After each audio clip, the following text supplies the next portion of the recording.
दोस्तों, आज हम आपको कदीम मस्र के एक अजीम राज से पर्दा उठाने जा रहे हैं। खुफू का हरम। क्या आप जानते हैं कि 90% तारीखदान इस हरम की तामीर पर क्यों हैरान रह जाते हैं?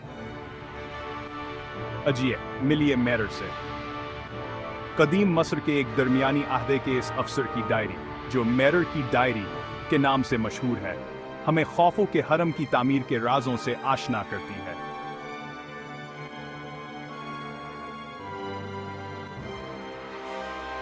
फरून खौफू के दौर हुकूमत के बेटिज़ेड 20 साल लिखी गई इस डायरी में तोरा से गेजा तक बड़े बड़े सफ़ेद चौना पत्थर के ब्लॉक्स को कश्तियों के जरिए मुंतकिल करने के रोजाना के कामों की तफसील मौजूद है।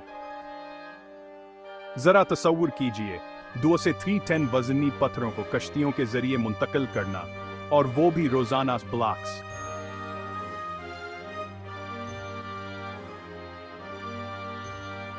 ब्रेक तादी अल जर्फ बहेरा अहमर के करीब मिली ये डायरियां तारीखदानों के लिए एक खजाने की मानंद है। यो 46 मीटर की बुलंदी पर खड़ा ये अजीम हरम जदीद मशीनरी के बगैर तामीर किया गया। ये आज भी एक अजूबा है जो हमारी तवज्जो अपनी जानब खींचता है।